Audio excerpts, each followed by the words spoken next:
Welcome to this edition of the Yahowah blog. As you can see, real men love strawberry milk. Wookie finds it absolutely delicious. We ran out of tea in the small refrigerator, so we're substituting. And my friend is a big fan. I am Yada. This is another episode of Appalling Twistianity. And here in the Rainbow Studio, about those who respect and in contrast to annulment of it, and his calling the Torah pornography in his opening statement in the first chapter. So this continues to read as we conclude our recitation of the 25th Mizmowr.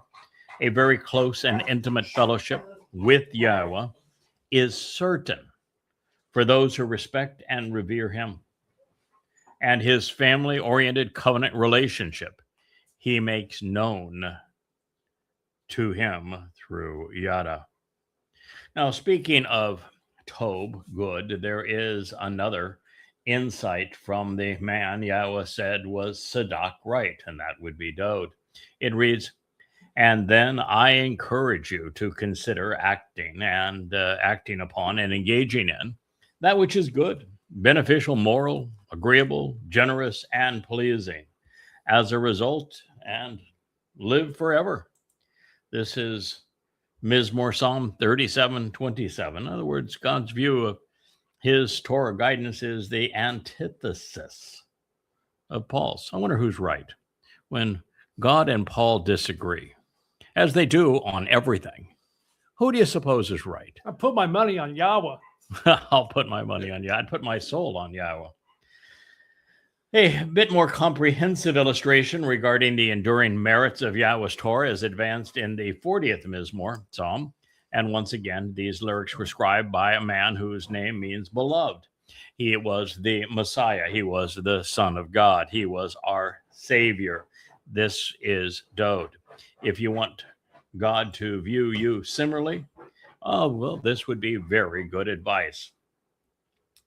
At that time, I shared, beloved, I am coming with the scroll of the written document, which was dedicated and dictated, scribed on my behalf regarding the work that you have done and will do to accept me, God.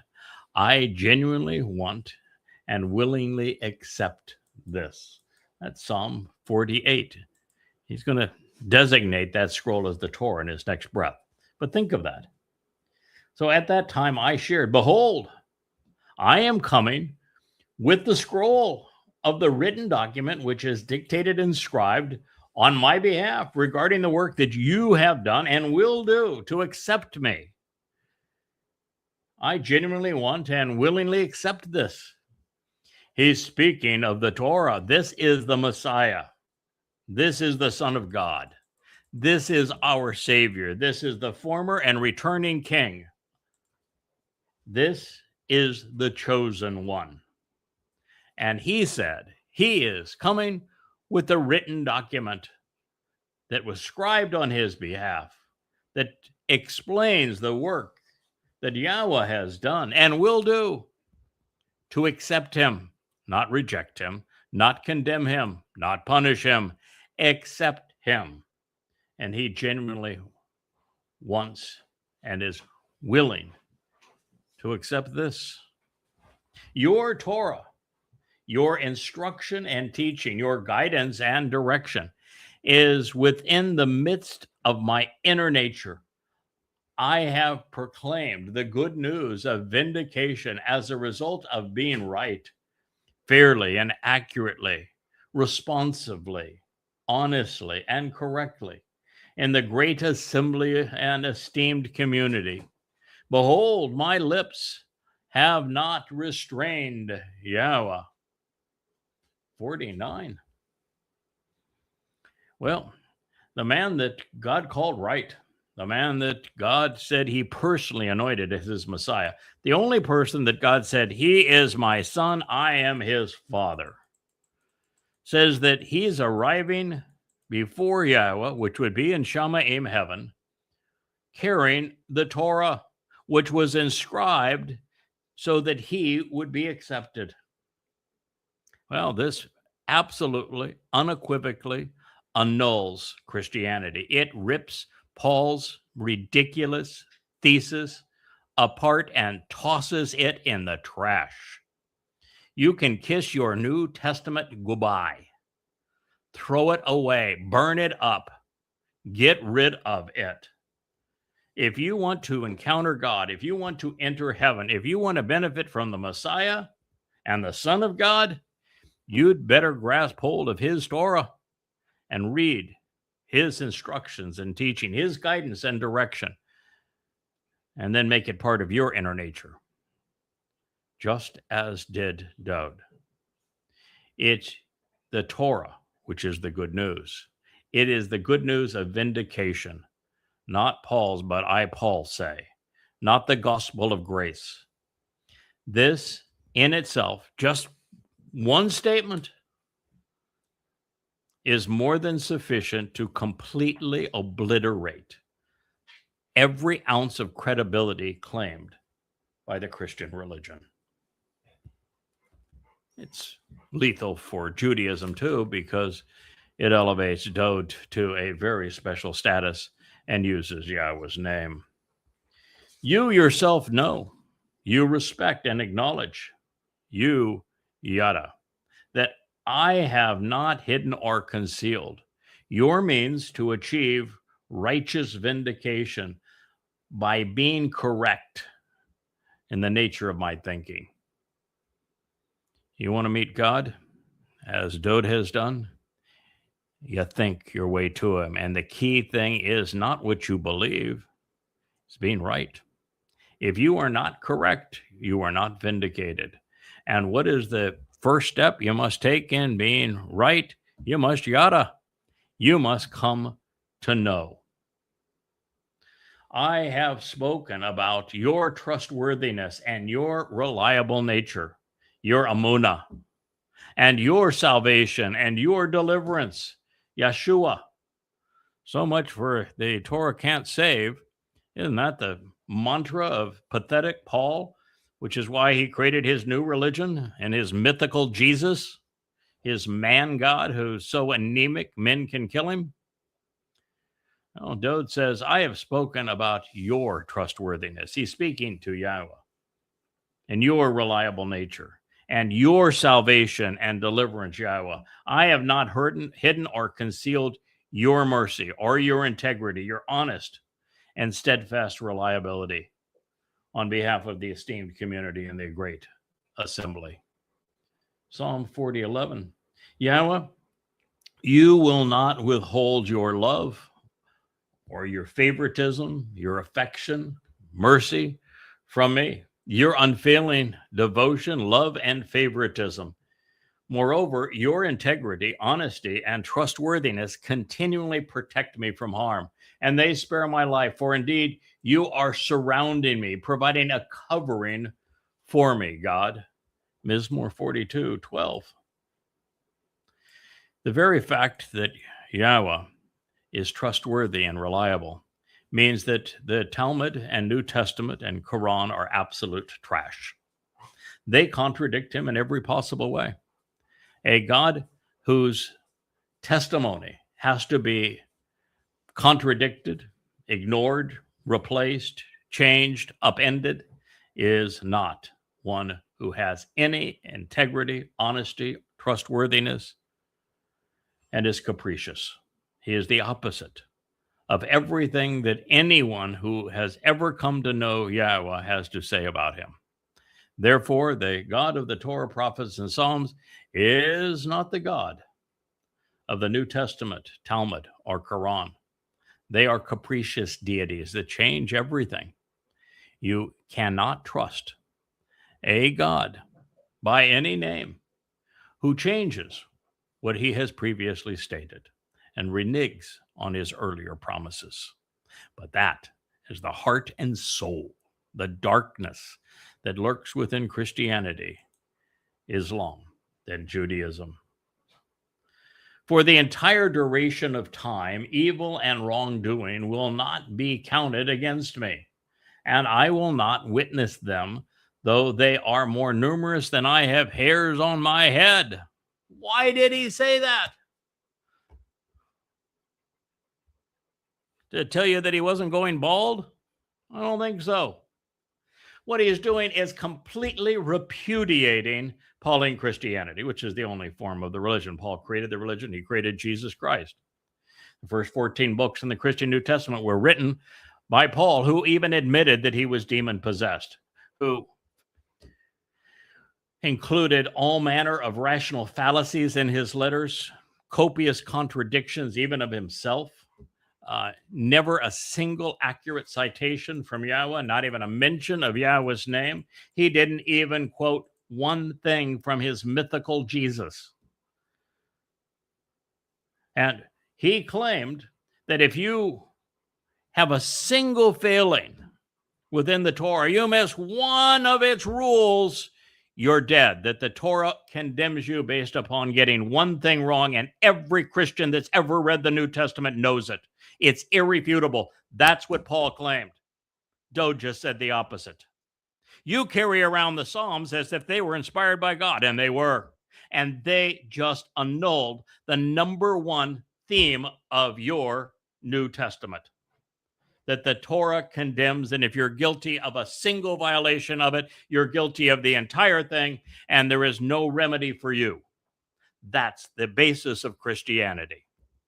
And this says that Dowd, which is a correct assessment, made more mistakes than he had hairs on his head, and yet there wasn't a single one of them that would be counted against him, not for the entire duration of time. And if you are a practicing Jew or you are a Christian, you don't have a clue that this statement annuls your religion, nor do you have any idea as to how Dowd was in a position to make this claim. What caused his numerous mistakes, wrongdoing, to be absolved and not seen, never counted against him through all of time? He's Zadok. Well, he's Zadok.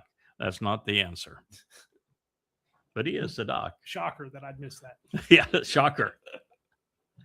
It's because he carried everything he ever did wrong, would do wrong, has done wrong, and every member of the covenant family has done wrong, could do wrong, would do wrong, into Sheol, and he deposited it there on Matsah. Therefore, when he carried our guilt, our wrongdoing, and he placed it all in Sheol, which is the equivalent of a black hole where nothing escapes throughout all of time, and it's all there, guess what? There isn't a single mistake, not a single act of wrongdoing that can be held against us, because they're all gone. It's the most ingenious way to enable us to appear not guilty before God. We are innocent, acquitted. Why? Because our guilt's all carried away. That's exactly what Dowd did. He knew from the Torah that the purpose of unyeasted bread was to remove this fungus of yeast such that it would never be associated with our souls again. And he realized that he himself would fulfill Matzah, being the soul that carried it all away, his and ours. That's the answer. Oh, guess what? The gospel Jesus doesn't do. He was napping during Matzah. Yep, just napping because, well, he, even though there was no correlation to Passover, couldn't have been, of course, on his crucifixion, which annuls the only gateway, the only doorway to life. You want to live by a sacrificial death, it had better be the lamb on Passover, or it's worthless, according to God. And yet you want to estrange his crucifixion, which didn't actually occur because he's a myth. And then you want from Passover, and then you want him to be napping in the grave. Well, that crucifixion thing, it was hurtful. So he needed a nap before he could, get up and be resurrected, of course. So he was napping. No, Dowd was not napping. The actual Messiah carried our guilt and his into Sheol, depositing it there, never to be seen again. And guess what is never mentioned in the New Testament? Which means there can be no salvation in the New Testament.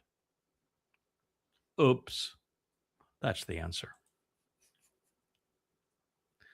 So, my heart and judgment are restored, accepting and delighted with Yahowah, saving me. Yahowah is prepared and ready, even excited about helping and supporting me, influencing and assisting me. Ezra. There are so many variations of Ezra that are written throughout the Torah and prophets and Psalms.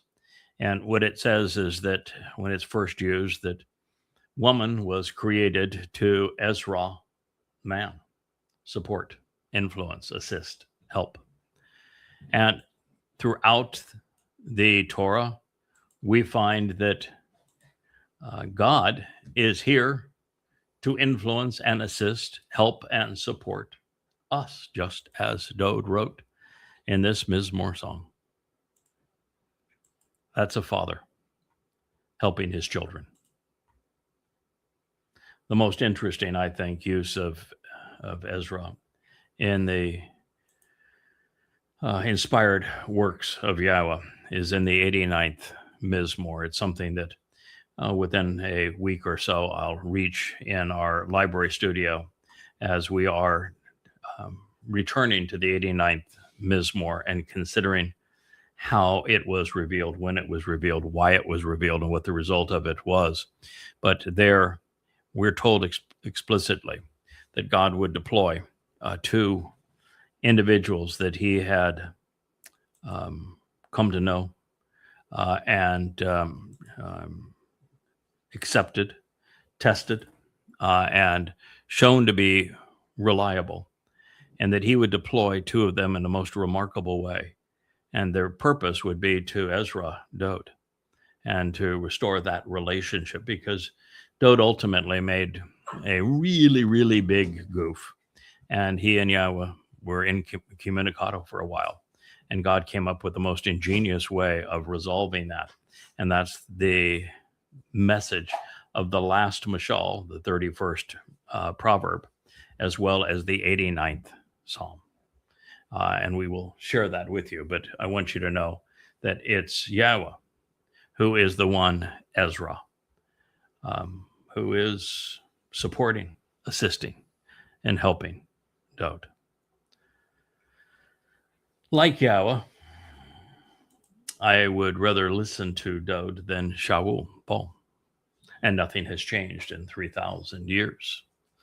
So let's consider one last word of advice, some of which also appeared in a previous chapter that I shared on this program.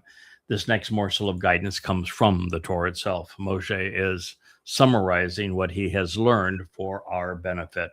And the great liberator says, that which is undisclosed is for Yahowah, our God. Those things which are revealed and made known belong to us and are for our children eternally and forever, to act upon and to conduct our lives in accordance with all of the words of this Torah, this signed, written, and enduring way of treating people, giving us the means to explore, to seek, and to find, then choose the source from which instruction, teaching, guidance, and direction flow, that provides answers which facilitate our restoration and return, even our response and reply to that which is good, pleasing, beneficial, favorable, healing, and right, and that which causes us to be loved, to become acceptable, and to endure, purifying and cleansing us, so as to provide an opportunity to change our thinking, our attitude, and direction. That is a definition of Torah from all of its component parts and related words. This was written in Dabarym words, Deuteronomy 29:29. It also happens to be the very chapter that Moshe prophetically reveals the arrival of the Nakri, the observant foreigner, who will appear before the earth is rendered scorched, probably a nuclear holocaust, as a direct result of it descending into the conditions that were experienced in Sodom and Gomorrah.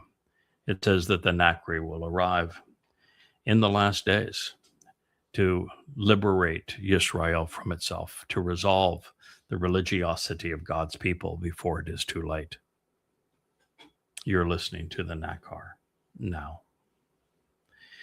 Indeed, truly and surely, you should listen to the voice and the call, the invitation and the summons of Yahweh your God, for the purpose of observing, closely examining, and carefully considering the terms and conditions of his binding covenant contract and his clearly communicated prescriptions regarding life, which are inscribed in the written scroll of this, the Towrah, the instruction and teaching, the guidance and direction.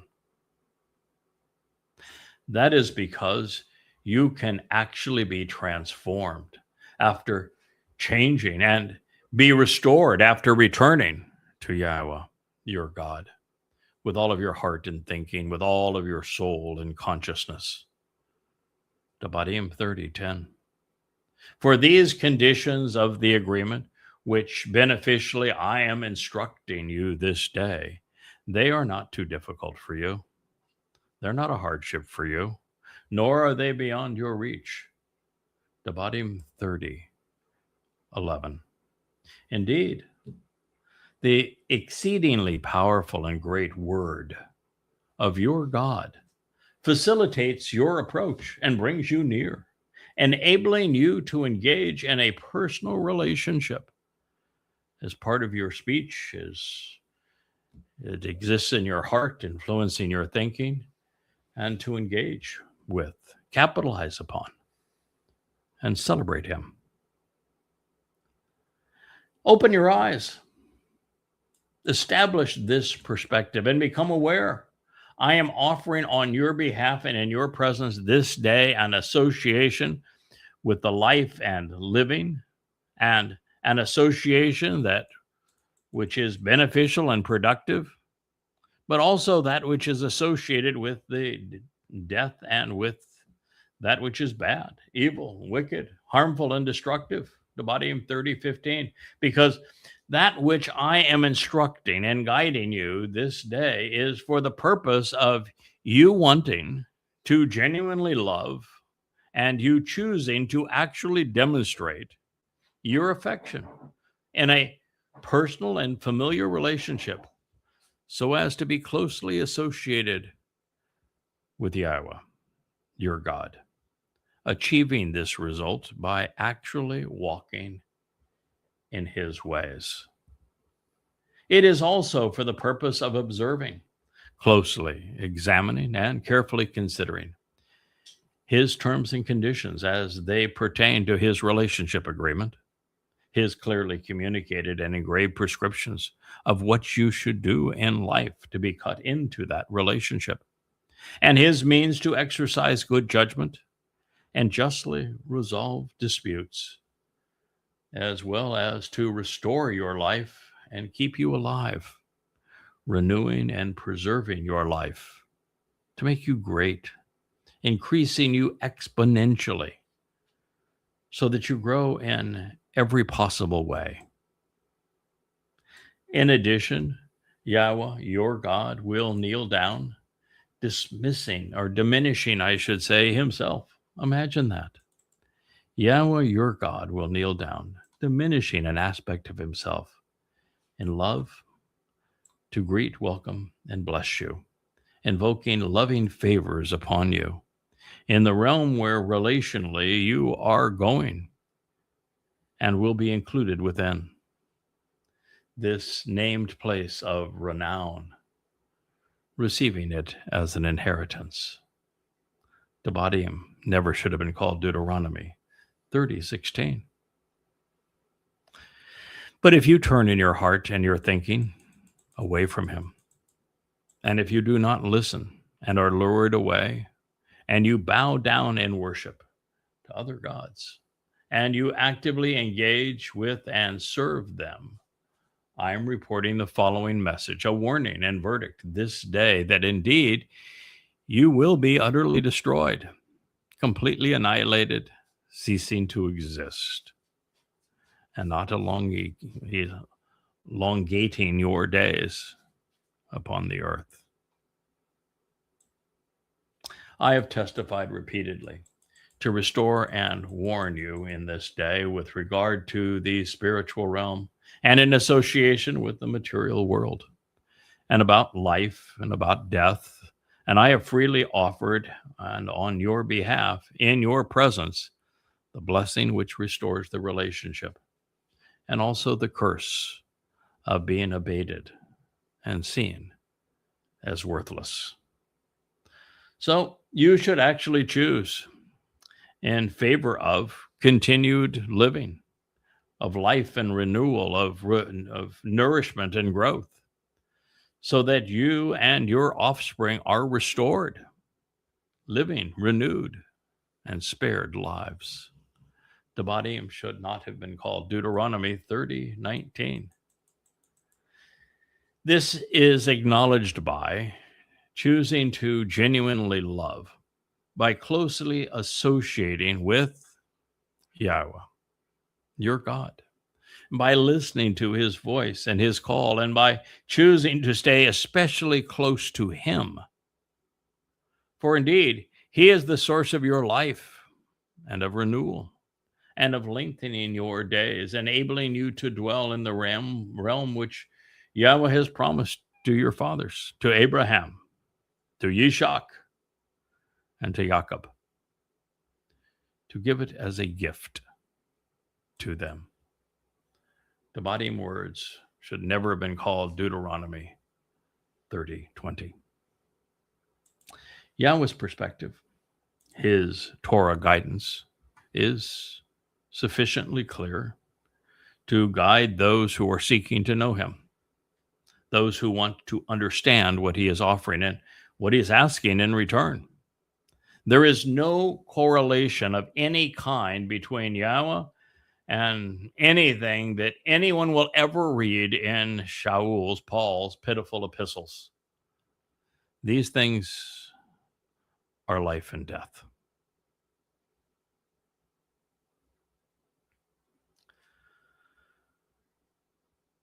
As we open a new chapter and proceed, we are in a better position to ascertain the differences between Paulos's gratia-based euangelion, good messenger and beneficial message, which has been corrupted to gospel, and the alternative, that of Yahowah and Dowd, the Towrah and its covenant. And in this light, the so-called Christian New Testament is an irresolvable conflict. It constantly contradicts and replaces everything in God's word, and therefore it is a lie. Since the Torah is the ultimate in godly documents, we're not at liberty to change it, at least without consequence. And as a result, by thinking to replace it or trash it, as Paul does, the likes of Paul, Peter, Mark, Luke, Matthew, and John obfuscate Yahweh's proven testimony, his prophetic testimony, his inspired testimony. And so let's be clear. An euangelion gospel can never supersede the Torah, much less stand alongside of it. If you're carrying around a Bible and it has the first 5 books of the Torah, Bereshith, Shemot, Kara, Bamidbar, and Dabarym in it, along with a New Testament, you have nothing but a contradiction. And a book named after Babylon, Babel and Bible, are written with the exact same letters. Babel means to confuse, to confound, by intermixing truth and lies, by putting a New Testament adjacent to what's called an Old Testament when they contradict one another. Having introduced his second thought with, I marvel and I am astonished, even surprised that in this way quickly you change, departing and becoming disloyal apostates, traitors away from your calling in the name of cherish, the graces, the cute little girls, to a different good message and beneficial messenger. That was Galatians 1:6, which we tore to ribbons in a previous program. Paul continued by contradicting himself. Shocker. Shocker. Which does not exist differently. Excuse me? He just said, you were traitors to him, Galatians. So those who were the first to hear Paul preach rebuked him. They completely disagreed with everything they said. He said they opposed him. So the first to listen to Paul rejected him. Those he spoke directly to. So why are his ridiculous words in a religious document that is ascribed to God when those who heard him knew he was making a fool of himself by his own admission? And then he says, you were lured away by a different gospel, a different euangelion, which is not really different. Huh? It's either different or it's the same, which does not exist different. If not, perhaps some are the ones stirring you up, confusing you, and also wanting and proposing to change and pervert the beneficial messenger and the healing message of the Christu. Christu was invented by Paul in the opening statement of this letter. Prior to that time, there was no iusu, iusu, iusun. There was no Christu, Christo, or Christun. The first appearance of that name and title was in Paul's letter to the Galatians, written in 52 CE. So one could not have rejected the gospel of Christu because it did not exist. The first gospels would not be written for over 2 decades from this point. There was no gospel of Mark, of Matthew, of Luke, or John. The first of them would be scribed by Paul's pals, Mark and Luke. And that was in 75 CE in Rome by 2 idiots who were burnishing Paul's resume and who were not eyewitnesses to anything. They weren't even in the country at the time. And the next 2, Matthew and John, were written by imposters. Some 3 generations thereafter, in places we don't even know, and between 95 and 100 CE. I mean, you got nothing. There are no gospels at this time. And so there could not have been a euangelion of Christ. There wasn't even a Christ prior to his first sentence. We're in Galatians 1:7. Christ was invented in 1:2 or 1:3 in that first run-on sentence. So he's lying his teeth off, lying through his tuchus. And here he's saying that there are those that would pervert the message and the gospel of the person who never existed, all to rebel and become traitorous towards Paul. So how can Paul say that you were a traitor to me because you rejected my euangelion, my gospel, and you accepted the gospel of another, which was different, but that it wasn't different, and yet there was one stirring you up and confusing you by wanting and proposing that you change and that you pervert the gospel. So how was it not different? I mean, this man is an absolute numbskull. There is nothing about him that can be associated with God or anything good. And guess what God doesn't have? A euangelion. God does not have, has never had, will never have a euangelion, which is the compound word that is rendered as gospel, which God doesn't have one of those either. Why don't you read the Torah, prophets, and Psalms and you find a gospel for me, huh? I'll give you $1 billion. You find a gospel in the Torah, prophets, and Psalms. You and Greek means either good or beneficial or healing, any one of those three things. And angelion is a transliteration of the Greek word that has been rendered in English by just replicating the sound of it as angel. Angelion. Yahowah has malak. Malak are typically spiritual messengers, although a malak can be a man. And what happened in the New Testament is that rather than conveying malak as a title of these spiritual messengers that Yahowah deploys, they changed messenger in Hebrew to messenger in Greek, which is angelion, message or messenger. And rather than translating that, because that was used as a translation, instead it was transliterated, so the word became a title, and the title then became angels. And so this is the good message of the angels, spoken by the devil. I mean, there is no such thing. So he is having a tizzy fit about people choosing a message that is different than his, but that is not different than his, that perverts his, that has absolutely nothing to do with God. God has a Torah. God has prophets. God has testimony. God has words.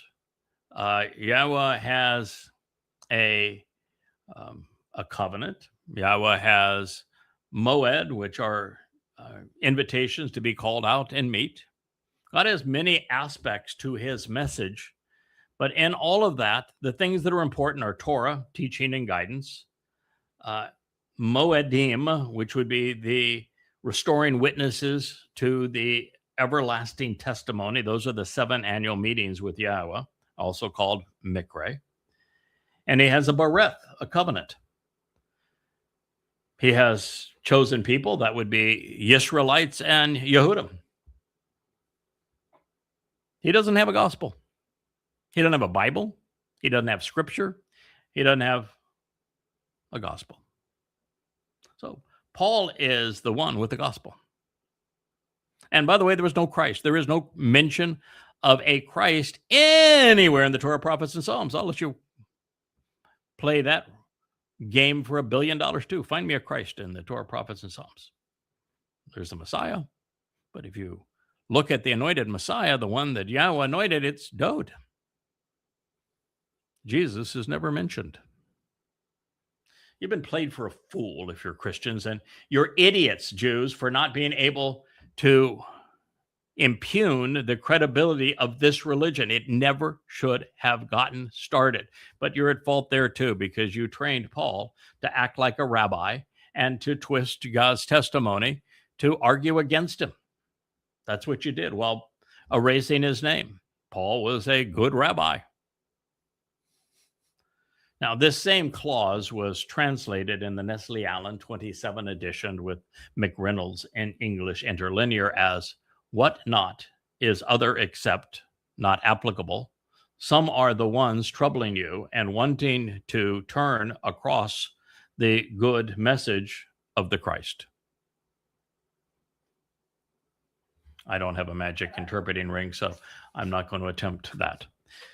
Since the writing quality is so poor, I would call that a word salad, since Paul infrequently defines his terms, since it required the deployment of evidence and reason to ascertain the distinction between Paul's position and God's, and he has clearly contradicted and misrepresented God's, disparaging God's, calling God's pornography.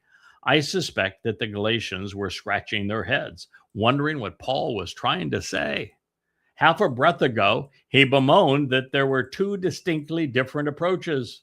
He was angry because so many had abandoned his mantra for the other proposition. Now he appears to be saying that these two messages are not different at all. But why the fuss if they're not different? Other than Paul is the author of one and somebody else is the author of the other, and Paul got his little feelings hurt because he wanted to be the grand poobah. Huh? But they are only being made to appear in discord by some unknown agitators. But how can that be when in his previous sentence, he had his Lord snatching us away from the old system? So his system can't be associated with God because, well, just in the previous statement, his Lord ripped us away from that old system. The one that Dowd, who was the actual Messiah and Son of God, acclaimed was responsible for saving him, mind you. Now, in spite of this, the toxic maestro of confusion is calling his rivals Towrah confusing. The man responsible for the greatest upheaval in human history said that those who had challenged his upending of God's message and replacement of his son, Dowd, and his people, the Israelites, was guilty of promoting a perversion. I mean, the hypocrisy is so thick, you couldn't stir it with a spoon. Well, typically less insane, this is the tactic politicians deploy when demeaning their rivals, projecting their faults upon their opponents. When the party who is not actually guilty of the crime responds to the arbitrary attack, the audience becomes sufficiently confused to question those inappropriately slandered, leaving the actual perpetrator of the crime unscathed. Donald Trump is an expert at this, and their biggest fault no longer is even pondered or considered because it's been projected on their foes. That is what is occurring here. Paul could not have been more disingenuous if he tried. So in these words, we're also witnessing the insecurity of this man, the very trait which made him susceptible to Satan. Paul has thin skin, just like Trump today. I said they had a lot in common. He cannot tolerate a rival. Like Trump today, I said they had a lot in common. He pounces on every opponent. That would be like Trump today. I said that they were the same, didn't I? Matter of fact, they're the same because they're both possessed by the same demon. Every threat to his authority, real or imagined, must be lashed out against viciously and condemned, just like Trump. The liar calls others perceived as more worthy liars and attempt to cut them down so that he can rise above them. Everyone is scum.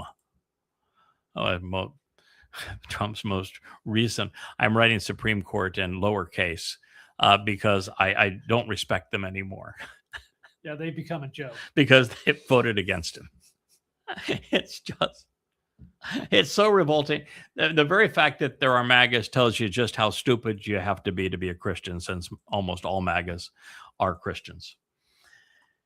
And like the most insecure of men, Paul is drawn to those who are confident, in this case to Dowd and Moshe, in hopes of filling the enormous void in his own life, but he will also turn against them as a result of his own flawed and corrupt character. It is the dance which has been performed thousands of times and in every walk of life, but never with the stakes this high or this reprehensibly. If you have never witnessed the destructive capacity of an insecure individual, you're fortunate. And if, as a result, you have not seen this character flaw that's driving Paul's inappropriate and angry rants against the Galatians for not believing him, when at the very least, I hope that you see his words are as mean-spirited and disingenuous as the Donald Dumpster today. This is a million miles from the Towrah. When his introductory statement is set into context of Paul's life and his writings as we know them, it becomes obvious that Paul's message was the only one which was completely different from everyone else's, including Yahowah's and Dowd's, the prophets, and the Towrah. And considering the qualifications of the others, Shaul's contrarian diatribe is hard to believe. The purpose of this epistle was to launch a counterattack, a defense of Paul's imagined authority through a series of counteroffenses. Consistent with the preview presented in the opening chapter that I shared with you many programs ago, Paul will continue to undermine, to belittle, and besmirch the Towrah, separating himself and his religious followers from Father and Son, doing so to nullify their sacrifice and to replace it with one that never occurred. Now, you may be wondering why I am now so judgmental, tearing Paul to shreds for mistakes, both big and small, especially since I admitted to being fooled by him a score of years ago. And the reasons are varied. As I have shared initially, my intent in writing this, and it was originally written as questioning Paul. And then it has now become Twistianity. In fact, I even wrote the first draft of this and published it under the Great Galatians debate. I don't know, almost 20 years ago now. So it was the Great Galatians debate. A friend of mine in New Zealand had read my books and sent me a note and said, that down here we have all manner of pastors on the radio and television that are telling us outrightly that Paul annulled the Towrah, that he nailed it to the cross, that he did away with it, and that he did so in Galatians. And they said, how can that be? That's what he wrote. And I said, I'll go find the answer to that. And so I began this process with what I call the Great Galatians debate. And then over time, that one volume became several volumes under questioning Paul, which is what Shaul means, to question him. And more recently, I've expanded that to 5 volumes. I could probably write 25 volumes on this. It's just that it would bore the living tar out of me after a while because it's just so stupid. I mean, how much stupid can a person wallow in before they just... That's evidently 2.5 billion can do that. Well, they can, but they don't know that's stupid, and that's my job, is to point out that it's stupid. But since I know that it's stupid, the last thing I want to have to do is expand it. But anyway, it's now 5 volumes. They average about 700 pages apiece. And the entire process, all I do is I compare what Paul said to what God said, or Paul said to what else Paul said, and take Paul to task based upon what Paul said. Therefore, it's the most effective way to denounce the Christian religion, the New Testament, Paul's letters, and Paul's credibility, and Paul's invention of Jesus, who never existed. Apart from Paul's letters, there would be no Jesus. And so in all of this, I started with small, open-minded, and gradually came to the point where the guy just disgusts me. And the place where it just became impossible to go forward, we'll come to in our review of this. In fact, I've actually shared it early on just as an introduction to all of this material, But Paul opines that the covenant that is prescribed in the Torah is of the flesh, because he says that it was formed through Hagar, a slave woman, and therefore with Ishmael.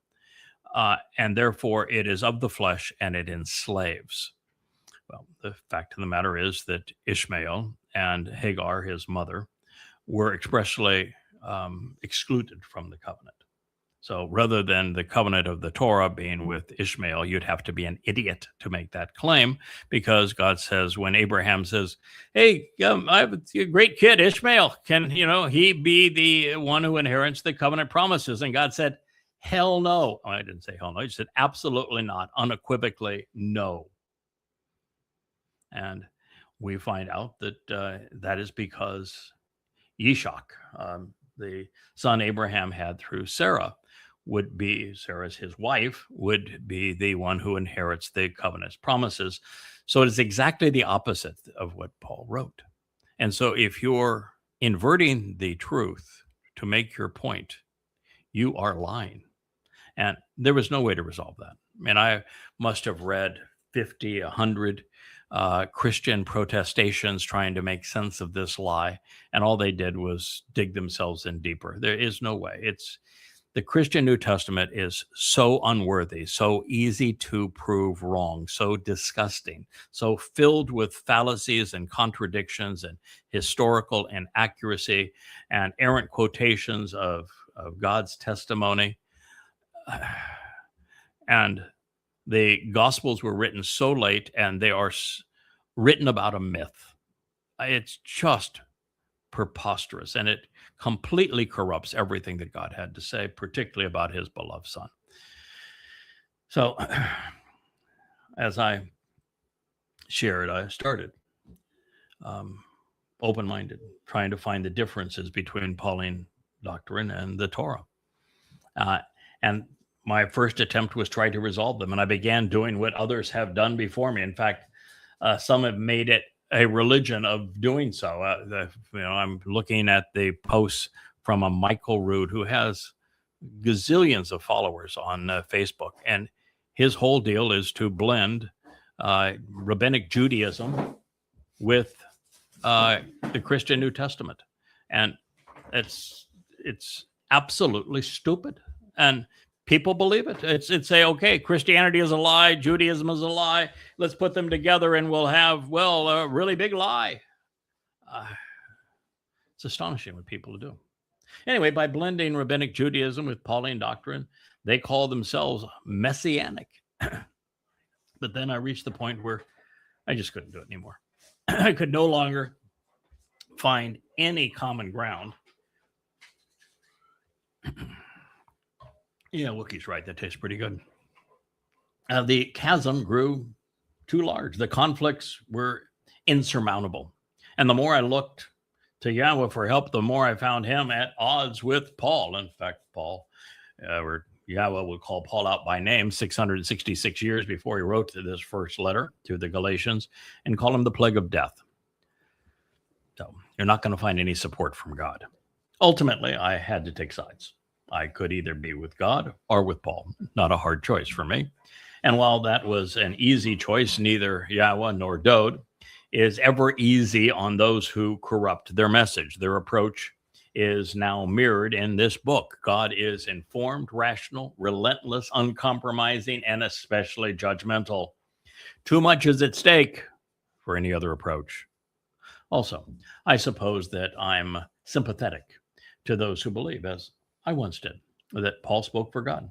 I appreciate how enormously difficult it will be for many who are listening to this to process and accept the evidence which is being laid before you. Probably rejected it out of hand because you can't even imagine that your Christian New Testament can be the will of Satan as opposed to God. But it's true, and it's easy to prove. And while I make no apologies for being judgmental, I nonetheless appreciate the fact that this approach, along with the unpopular nature of this message, because there are 2.5 billion people that believe this rot, it's going to turn many people away who might otherwise have been helped if this review were not so dismissive of Paul's demonic mantra. And yet, ultimately, every one of us will eventually take sides on this argument. I've made my choice. I'm presenting you with the information to make yours. You cannot have God in Paul. You cannot have a New Testament and an Old Testament. You can't have the Torah and the Gospels. You can't have Jesus and Yahowah. You can have the lie or the truth. Your call. Surprisingly, it was not especially hard for me to admit that I was wrong. And I was early on. That's one of the things that Yahowah loves, and those people he chooses to work with. The ability to learn from our mistakes. See, God's not ever looking for perfection. Perfection would be boring, and it would give absolutely no way to grow, to benefit from God's tutelage, or reason to go off and explore the universe with him. We need to make mistakes and learn from them. We need to trip and fall and get back up. I was wrong. I've been wrong about a great many things. And I'm always the first to say, that assessment was inaccurate. And then I will go on and share with you what additional information I have learned that would make a much more accurate conclusion. So it was a relief to me, just as I hope it is for you one day. There is something wonderfully liberating and reassuring when you come to terms with Paul and everything falls into place, where there is no longer a collection of odd-shaped pieces which must be wiggled in and whittled down to fit. But the bottom line with all of this is that you should not trust me any more than you distrust Paul. Yahowah alone is trustworthy, as his son is as well. Do your research, compare their testimony, then decide, or you can use the fact that I've served all this up to you on a silver platter in the 4 or the 5 volumes of Twistianity, all available free for your perusal at yadayah.com. It's all there, absolute, irrefutable proof that the Christian New Testament is trash. There was no Jesus, and that Yahowah is God, and that David is his beloved son, our Savior. Now, speaking of perverting, the King James Version changed if not to but. They added there and that without justification in the text. They ignored thelo and its meaning entirely, as if the verb was not even in the text. They wrote, turned around and changed was rendered, which is what the word means, was rendered as pervert. And euangelion was replaced with gospel. Then to add insult to injury, the KJV replaced the Cairo upsilon placeholder with a transliteration of a derogatory Greek word, which was not actually written in the text. And they wrote Christ. Besides all of that, they did a pretty good job with, but there be some that trouble you and would pervert the gospel of Christ. Latin Vulgate reads, except that there are some persons who disturb you and who want to overturn the euangelion Christi. To Jerome's credit, overturn is a literal translation of metastrupho, and euangelium is an accurate transliteration of euangelion. Didn't help, but at least they got those words right. To help restrain or retain our footing, the text reads, which does not exist differently, if not conditionally or hypothetically negated, because perhaps some are the ones stirring you up, confusing you, and also wanting and proposing to change and pervert the beneficial messenger and the healing message of the Christo.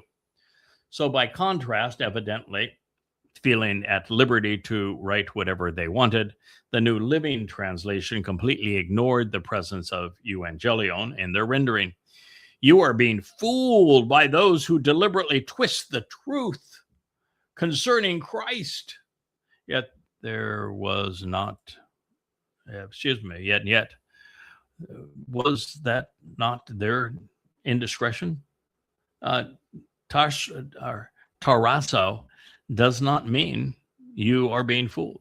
There is no basis whatsoever for those who deliberately, nor is there a reference to the truth concerning. The placeholder is based upon Christus, not Christos, and it represents a useful implement, not a Christ. Now, by stating that the Galatians were being fooled by those who were deliberately twisting the truth concerning Christ, the New Living Translation exonerates Paul while condemning Yahweh's witnesses. Truth had been upended.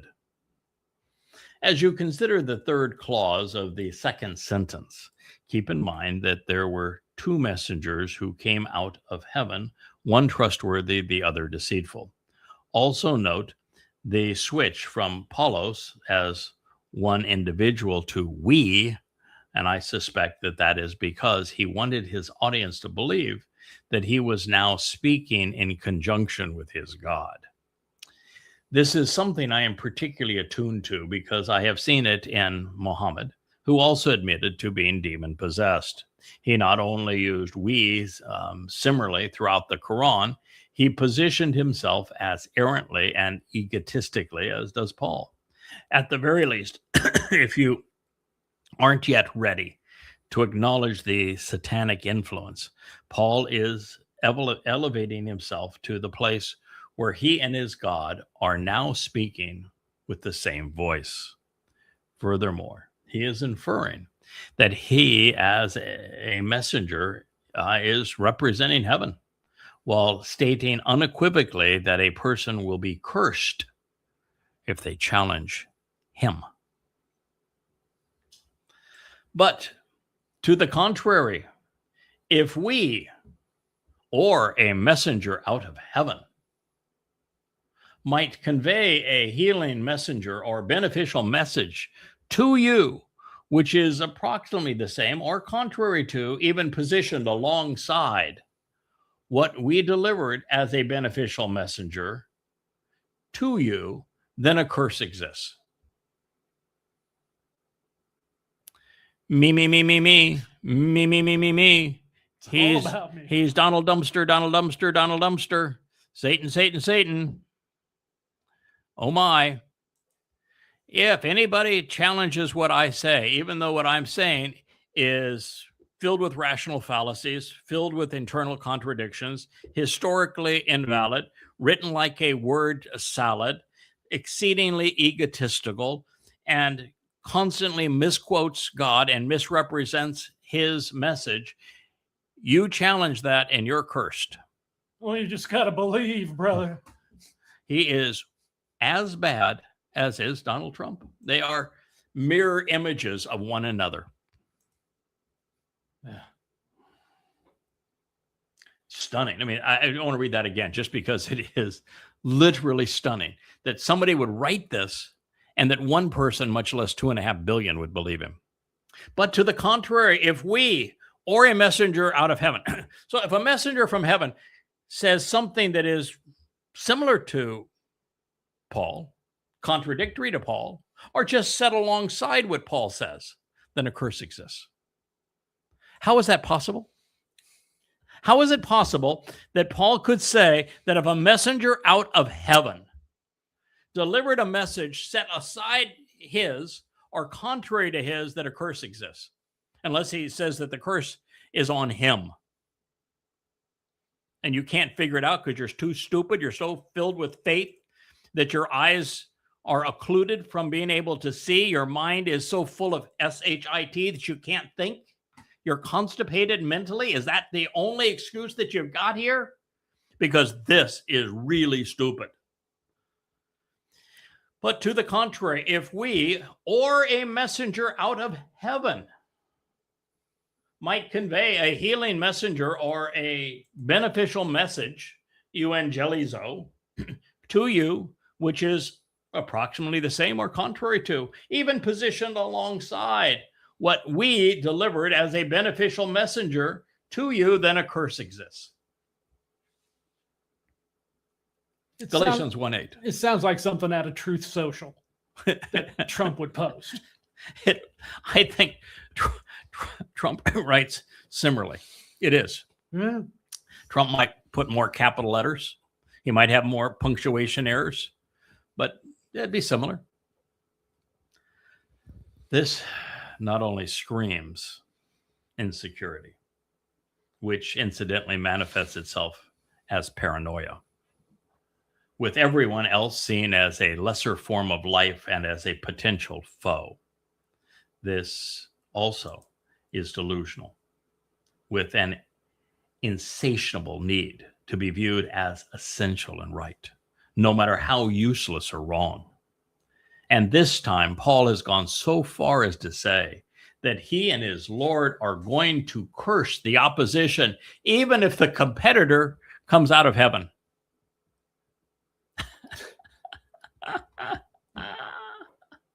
Okay. From this point forward, we are a mere 2 sentences into Paul's first letter, the first that would be written on behalf of the Christian religion, the impetus of the Christian religion. Christians would invoke a curse on any and all who would question their faith. Any opposition to Pauline doctrine would be deemed as satanic.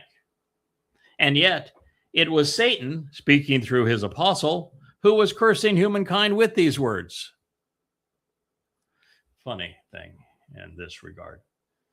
I received a letter when I was writing this some years ago from a Christian who claimed that those within her community saw me as a maniacal deceiver who was demon possessed.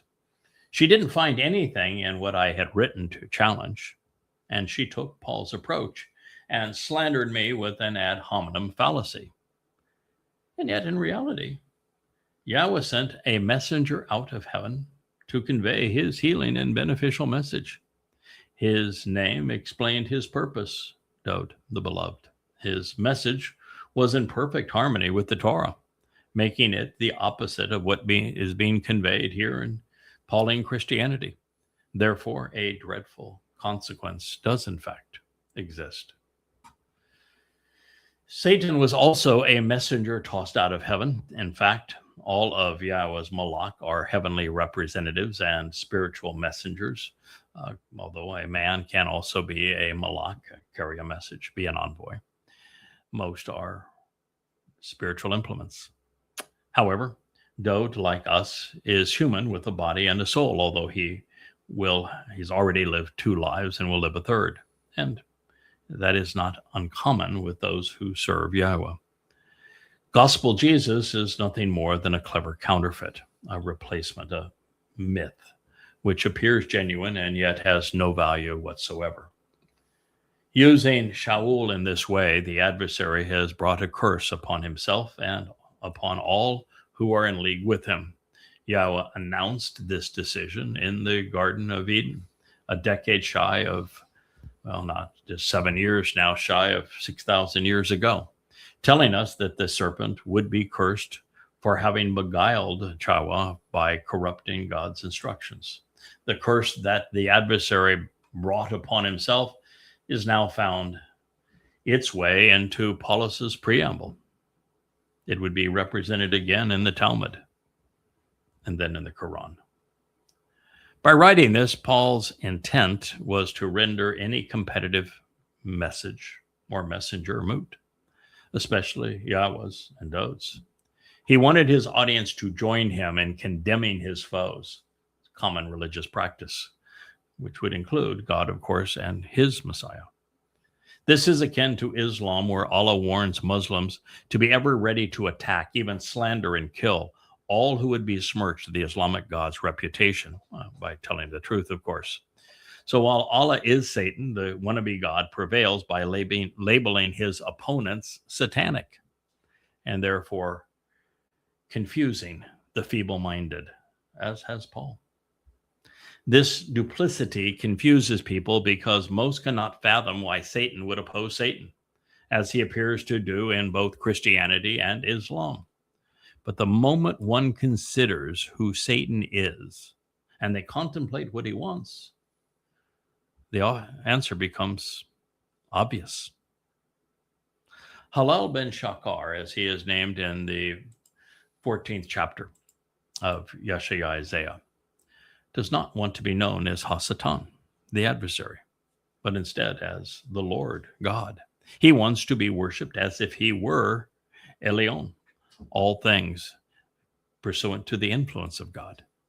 Therefore, it was perfectly rational, even clever, for Satan to oppose his adversarial title in texts which not only present the Lord as a God, but which at the same time undermine the credibility of the real God, his nature, his Torah, his covenant, his people, and his Son.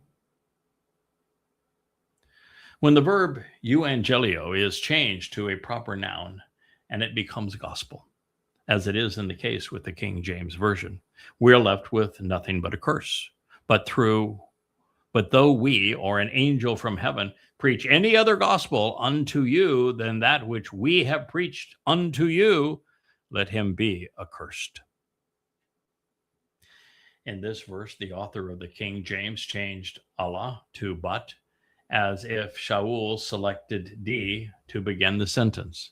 They ignored Kai, which means and then mistranslated Eon as though, which is though, as opposed to the preposition if. They transliterated, which means replicated the pronunciation of agelos as angel instead of translating, which means replicating the meaning of the word, as messenger. They added preach when there is no basis for it in the Greek. Then they included the words any other without a textual justification, and they replaced the first euangelio as a verb with the noun gospel. That's about the whole thing, isn't it? I think they pretty much perverted the whole. I've said that not only are the original manuscripts, of which there's 69 from the 1st, 2nd, and 3rd century manuscripts of the Christian New Testament. They differ, of course, from the current text by 300,000 words and a document of 184,000. But, well, that is a word salad and complete nonsense. There is really no correlation between English translations and what was written in so long ago. It's a farce. Anyway, the King James then arbitrarily added unto, than, and that, all without textual support. They included a second we, rendered the second euangelio, not as gospel this time, but as we have preached, inadequately representing the word rather than replacing it. They added another unto without textual support, and then they included the pronoun him as if Shaul had written it.